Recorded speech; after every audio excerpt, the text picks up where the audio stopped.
기독교 역사 2000년에 제 생각에 최고의 명곡은 돈으로도 못 가요 하나님 나라, 힘으로도 못 가요 하나님 나라, 거듭나면 가는 나라 하나님 나라. 1절은 그렇고요. 2절은 벼슬로도 못 가요 하나님 나라, 지식으로 못 가요 하나님 나라, 거듭나면 가는 나라 하나님 나라. 3절은 다음과 같습니다. 어여뻐도 못 가요 하나님 나라, 맘 착해도 못 가요 하나님 나라, 거듭나면 가는 나라 하나님 나라, 믿음으로 가는 나라 하나님 나라.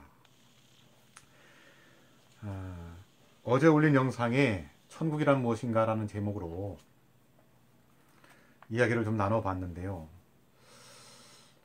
천국이라는 것의 뜻이 그렇잖아요. 천국, 하나님 나라. 지금 조금 전에 읽어드렸던 이 노래 가사의 가장 핵심을 이루고 있는 하나님 나라. 모두가 가고 싶어하는 바로 그 하나님 나라. 그런데 그 하나님 나라의 뜻은 어제 정확하게 규정을 짓지를 않았는데, 사실은 규정을 지을 수가 없기 때문에 규정을 짓지는 않은 겁니다만은, 그래도 조금 어차피 우리가 언어로 이루어진 세상을 살고 언어로서 의사소통을 하니까 조금 정리해서 한번 규정 아닌 규정을 좀 지어본다면, 천국이라는 것은 바로 다스림이 없다라는 뜻이에요. 다스림이 없다. 그러니까 하나님은, 하나님이라는 뜻, 다른 말로 또 하늘이라는 뜻은 어떻다 그랬어요? 통째로 크게 하나이기 때문에 그것은 구별이 없는 거잖아요. 그리고 크고 모든 걸 덮고, 그래서 그거는 없는 것 같은 거예요. 뭐에 없는 거냐? 뭐 존재론적으로 있냐 없냐 그런 얘기를 떠나서 우리의 의식 안에 들어올 수 없다라는 거예요. 그러니까 부정이라는 거예요. 부정. 우리의 이성으로 볼 때의 부정이라는 거예요. 부정이라고 해서 틀렸다 이런 얘기가 아니고, 틀려먹었다 이런 얘기가 아니고, 우리의 의식, 인식 안에 들어올 수 없다라는 의미에서의 그 부정을 얘기하는 거예요. 우리가 밝혀낼 수 없는 거. 그래서 거기에 핵심을 따서 없다라는 말을 쓰는 거예요. 그러면 그 나라라는 것은 통치, 다스림이라고 그랬으니까 그거는 다스림이 없다라는 얘기죠. 그런데 다스림이 없다라는 얘기가 복음이라는 말도 똑같은 뜻이에요. 복음이라는 뜻. 복음이라는 뜻 복습해 봅시다. 복음이라는 게 뭡니까? 소식이 없다라는 뜻이죠. 마가복음 1장에 있는 그 헬라어 원어까지 읽어드리면서 말씀을 드린 적이 있었는데요. 마가복음 1장 1절에 최초로 나오는 단어가 중요하다고 그랬잖아요. 거기에 최초로 나오는 글자가 아르케라는 말이고, 그 아르케는 흔히 시작이라는 말로 번역이 되지만 사실은 또 시작 중에서도 가장 처음 시작을 강조할 때 창세기와 요한복음 1장 1절 첫째 나오는 것으로서 바로 헬라어로 말하면 아르케죠. 아르케. 그것도 그러니까 태초에 하나님이 천지를 창조하셨다 뭐 이거나 아니면 태초에 말씀이 계시니라 라고 했을 때, 근데 창세기 1장은 어떻습니까? 태초에 하나님이라고 나와서 하나님 어떻습니까? 그 하나님은 규정할 수 없는 것이죠. 규정할 수 없는 거예요. 그리고 하나님이 천지를 태초에 창조하셨기 때문에 태초보다도 먼저 존재론적으로 계신 분이 하나님이라는 말이잖아요. 그러니까 하나님은 뭐가 있기 전에 있었던 분이라는 거예요.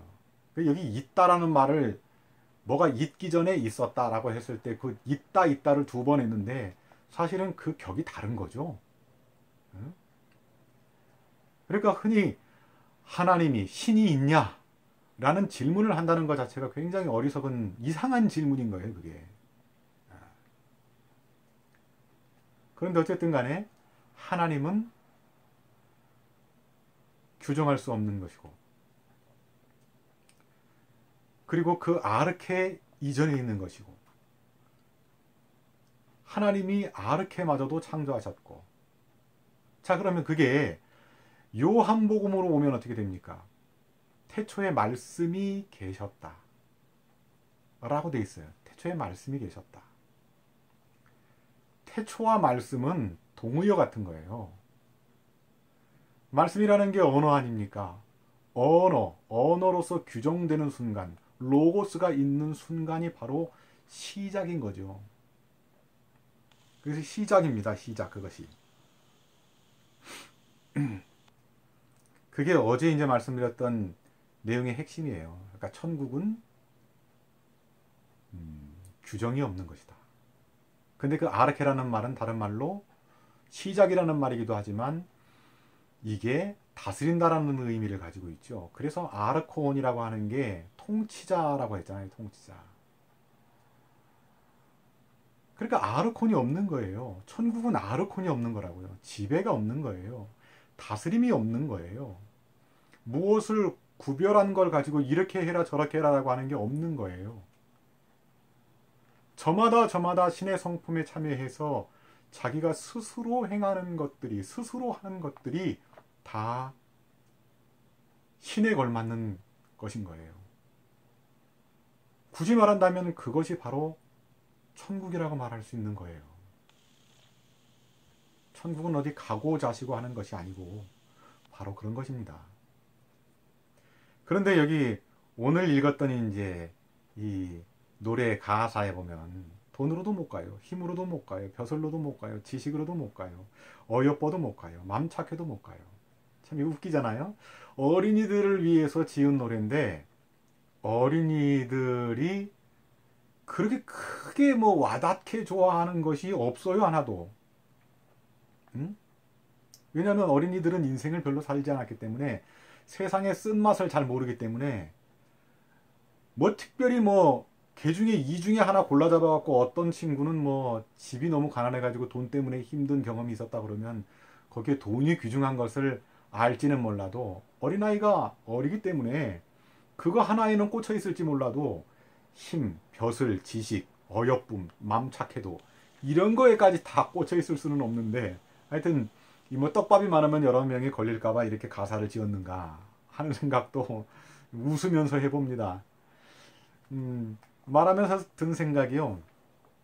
그 어린이들의 그 그림을 전시를 한 것을 여러분들이 보신 적이 있을지 모르지만 그런 걸 전시할 때 보면요.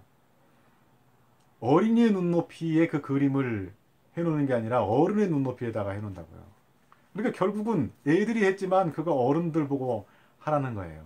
마찬가지로 이 노래도 애들을 위해서 지었지만 실제로 어른들의 의식 구조가 여기에 그대로 투영된 게 아닌가 하는 생각을 합니다.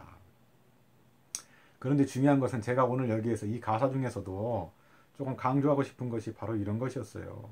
맘 착해도라는 거예요. 맘 착해도. 다시 말해서 도덕적인 거하고 연결이 되는 거죠. 도덕적인 거. 참 이거하고 연결을 우리가 해보는데요. 여러분 어떻게 생각하십니까? 예수님이 쉽게 얘기하면 도덕 선생님이었습니까?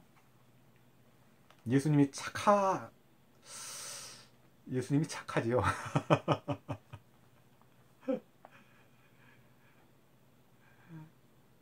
그런데 여러분 예수님이 그 유명한 성전 정결 사건이라고 하는 그 사건에서 어떻게 행동하셨는지를 한번 보세요. 막 있지도 않은 채찍을 만들죠. 노끈을 꽈가지고 그걸로 채찍을 만든단 말이에요. 막 만들어가지고 그걸로 막 후려치고 막 그냥 돈 바꾸는 사람들 막 상 막 업고 막 비둘기 파는 사람들 막 그냥 다 때려 부시고 막 말하자면 난리를 치는 거야. 난리를 쳐. 그 다음에 막 욕을 해대는 거야. 욕을 해대 막. 이 성경에는 독사의 자식들아라고 이렇게 아주 차라리 독사의 자녀들아 이렇게 얘기하면 더 부드러울 텐데 그렇게까지는 안 했지만 어쨌든 굉장히 부드러운 말로 쓰고 있어요. 그게 번역될 당시만 해도 자식이라는 말은 오늘날처럼 이렇게 욕 비슷하게 들리지도 않는 그런 말이었으니까요. 굉장히 부드러운 말로 그렇게 씁니다.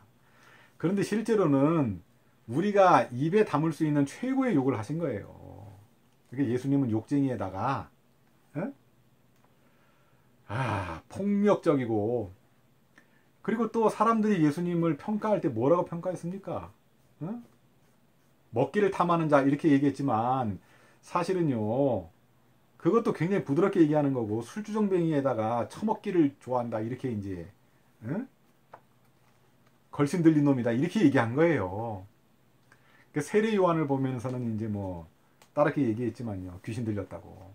하도 안 먹으니까 메뚜기와 석청이나 먹고 있고, 금욕이나 하고, 그러니까 그걸 그렇게 얘기했고, 예수님한테는 먹기를 좋아하니까 그냥 먹기를 탐하는 자라고 그냥 걸신 들렸다고 그렇게 얘기를 했어요. 그만큼 사람들이 일반적으로 생각할 때 예수님의 행실이 그렇게 좋아 보이지가 않습니다. 여러분들 눈을 씻고 한번 성경을 읽어보세요. 그런 내용이 아니에요. 그러니까요, 기독교 2000년 역사의 최고의 명곡인 거예요, 이 노래가. 그리고 작사가마저도 놀랍게도 어른의 시각으로 이걸 쓰고 있어요. 그런데 부르는 거는 애들 보고 부르래. 애들은 와닿지도 않아요, 이 얘기. 저도 어렸을 때 이거 불러보면서 이상하다는 생각했다고. 물론 다른 친구들이 이상하다라고 말한 적은 내가 들어본 적은 없어요. 근데 나는 이상하게 생각했어요, 이 얘기를. 제가요, 책 읽기를 좀 좋아하는데, 그 디오게네스라고 하는 그 소크라테스 제자인 안티스테네스, 그 안티스테네스의 제자예요. 그러니까 소크라테스의 제자이기도 한데, 디오게네스라고 하는 이름 자체의 뜻이 뭔지 압니까? 신의 족속이다 라는 뜻이에요. 그러니까 하나님의 자녀라는 뜻이에요. 하나님의 자녀. 그 뜻 이름이 디오게네스가. 그런데 그 디오게네스를 제가 좋아하거든요. 예수님하고 참 닮았다 이런 생각을 했어요. 그래서 저는 디오게네스 책을 찾으려고 도서관에서 참 이렇게 노력을 했습니다. 그런데 몇 권 안 나와요. 실제로 뭐 디오게네스가 남긴 책은 없죠. 동명이인인 뭐 라이르티오스 디오게네스라고 하는 사람이 이제 그리스 철학자 열전이라는 책에서 디오게네스도 언급을 했기 때문에 거기도 나오고 뭐 몇몇 군데에서 나옵니다. 플라톤하고는 앙숙지간이고 뭐 그랬던 사람으로 나오는데, 그런데 그 디오게네스가요, 거지 철학자입니다. 거지입니다. 거지. 예?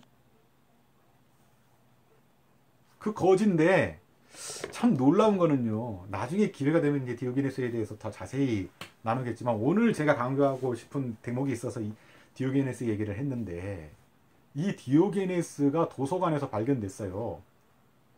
그런데 몇 권이 발견됐는데 그 중에 대부분이 어린이 도서에 들어있어요. 어린이 도서.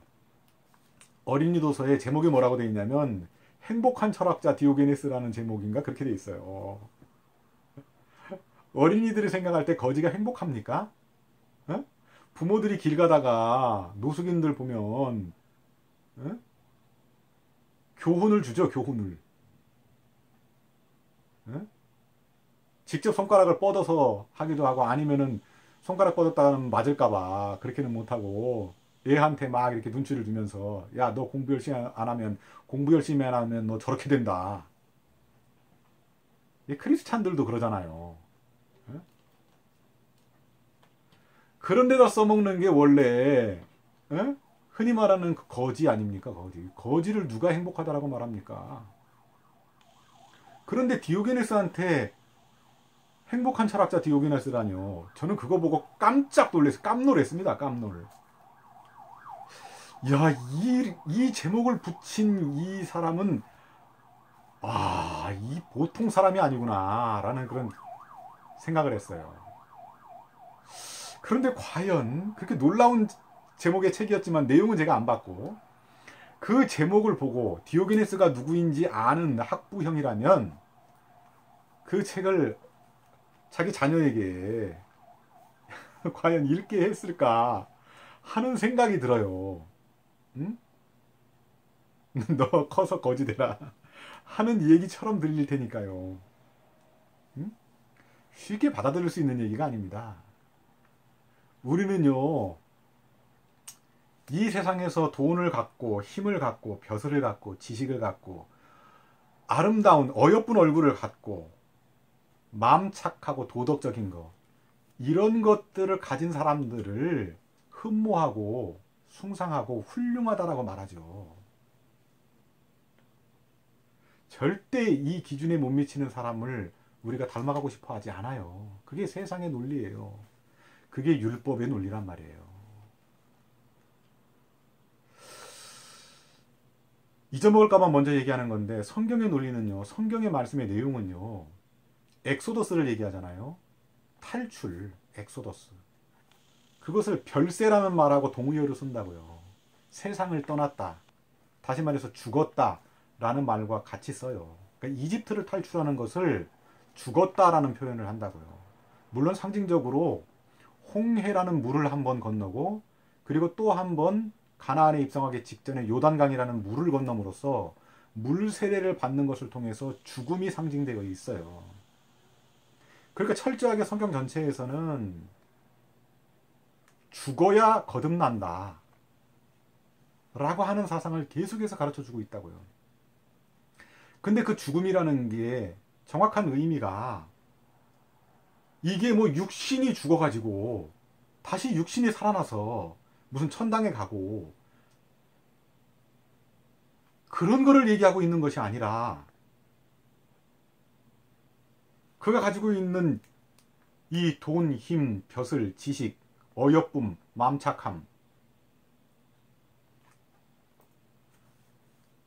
이런 거에서 벗어나는 거를 얘기하는 건데, 이게 또 크게 착각되면 어떻게 되냐면요, 이게 이제 세계관을 바꾸면 된다라는 식의 그런 얘기 논리로 이상하게 변질이 돼요. 거기에 대해서 지금 오늘 시간이 없기 때문에 그 부분은 오늘 나누지 않겠지만 그 부분도 나누게 될 겁니다.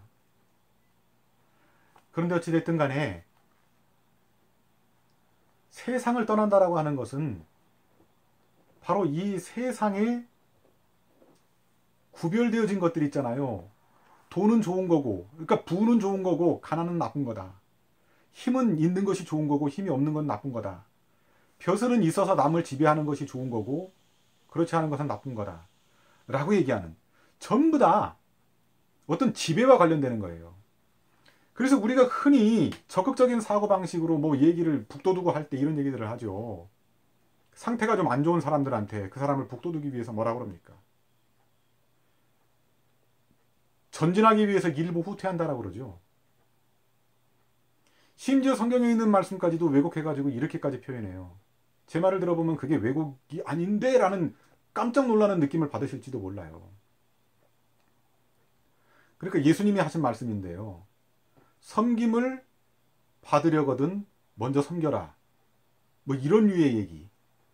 그런데 예수님의 다른 말씀이 있죠. 내가 섬김을 받으려 함이 아니라 도리어 섬기려 했다고, 섬기러 왔다고, 자기 목숨을 주러 왔다고, 그런 얘기를 한다고요. 물론 더 핵심되는 내용은 희생을 하지도 않고 희생을 통해서 내가 그것 때문에 어떤 이득을 보거나 하는 그런 것 자체를 우리는 바라지 말아야 돼요. 그런데 중요한 것은 우리가 어떤 지배하는 것을 좋은 거라고 여긴다고요. 그러니까 무슨 뭐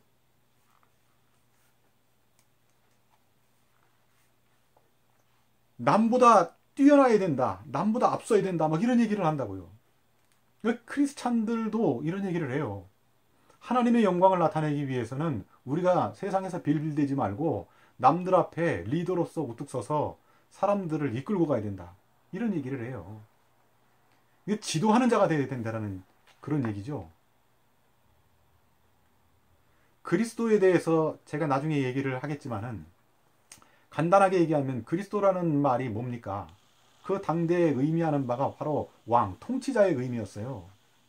그런데 마가복음 전체에서 계속해서 예수님은 자기가 메시아인 것을 비밀로 하는 얘기가 계속 나옵니다. 메시아냐고 물어봐도 대답을 안 해요. 거부합니다.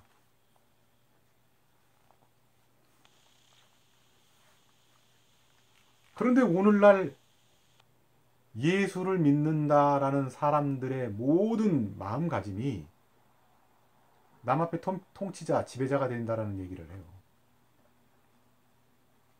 그리고 오늘날의 가치관 중에 굉장히 사람들에게 흠모의 대상이 되고 존경의 대상이 되고 훌륭함의 어떤 가치 판단의 중심에 서 있는 것이 도덕성이고 윤리성이기 때문에 성직자에게도 그를 판단하는 기준이 윤리와 도덕이에요.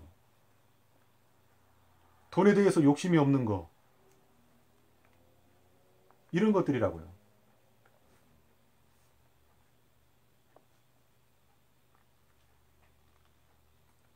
그러나 그걸 넘어서서 돈을 왜 가지려고 하는가, 왜 도덕성을 가지려고 하는가 라고 하는 부분들을 우리가 살펴볼 필요가 있어요.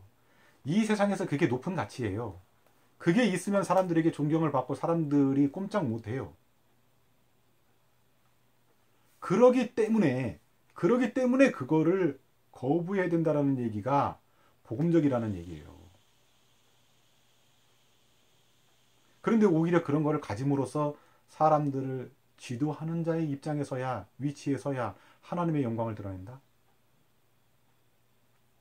하나님이 거짓입니까? 우리들의 뛰어남 때문에 하나님이 영광을 받으시고 말고가 결정되게? 그런 것으로부터 우리가 좀 떠나야 되지 않는가 하는 생각을 해보았습니다.